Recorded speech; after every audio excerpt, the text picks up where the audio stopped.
Did you see that LA Times story about the Latinos workers harassing African Americans? No, I did not see that story. It was a pretty big story that came out, although it got no play.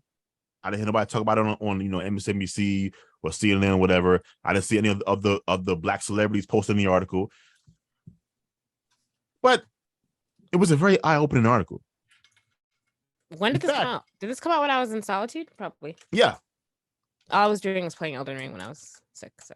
And so it came out basically saying, that there was this huge lawsuit in Los Angeles amongst many of the Hispanic, managerial staff about, harassment, about bullying, calling them the N-word to their face, calling them racial slurs in Spanish. And, none of it shocked me. Because if you remember, I'm the one that said there's no black and brown alliance. Mm-hmm. This is made up. It's not real. It's a farce. A farce. And this story proved me 100% right. 100% right. Okay. Okay, sure. 100%. I'm just saying, like, when are we going to acknowledge that this whole, the white man has his foot on our neck is just not applicable to 2022? It's not. The person that is making your life hard is not the white man. The person making your life hard are, unfortunately, these other groups of people of color. I feel like it's also the white man. It's everyone. How? I feel like there's racism amongst all groups. Who cares about racism though? Okay. We're talking about action here. Okay. Like, I could be racist all I want.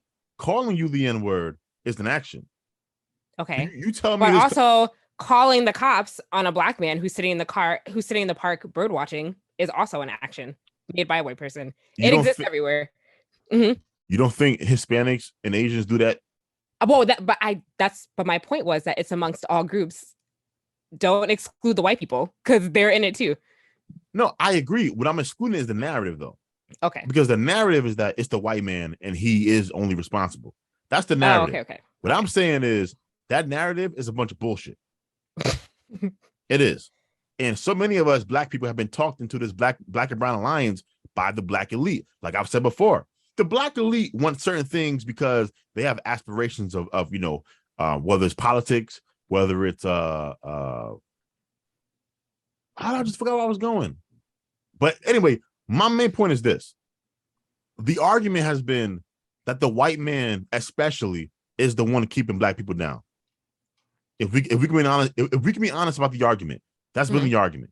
That we have to fight against white supremacy. White people have done X, Y, and Z. And when we look at disparities, we only look at disparities between blacks and whites. We never look at disparities between us and Hispanics or Asian Americans for a bunch of reasons why. And what I'm saying is that narrative is not correct. Plenty of people don't like black people or have anti-black sentiments. Many of them are among other quote unquote people of color. Mm-hmm. And the black elite have been pushing this narrative that, hey, it should be all of us people of color versus the white man because they have certain places that they want to get to. And so they use us for political gain, political capital, without actually helping the African-American community. Mm-hmm. And that has to stop. And we have to stop allowing it. I can agree with that. I can. And stop believing that because these other people don't have skin as pale and as light as white people, that they are your friend. No, they're not. I'm not saying that they're your enemy. Well, yeah, you're kind of making it seem like we. You're kind of making it sound like we should just go around hating everybody. I didn't say hate nobody, but I am saying go around realizing that a bunch of people hate you. Okay. It's very important. Okay. Yeah. I don't think that we should go around holding hostilities though. Okay, without that way. Okay. And so then you stop talking about white supremacy then. Okay. Because that's what I'm saying. It's like I don't hear this pushback when we talk about white people and all of that stuff. As soon as I bring up the fact that there was a report that came out about Latin management and Latin workers calling black people the N-word, making them do the hardest parts of a job. It was a very detailed report, very detailed. And it was our brothers, the Brown brothers, doing this to us. That's what I'm calling and saying, yeah, this needs to stop. Okay. It needs to stop.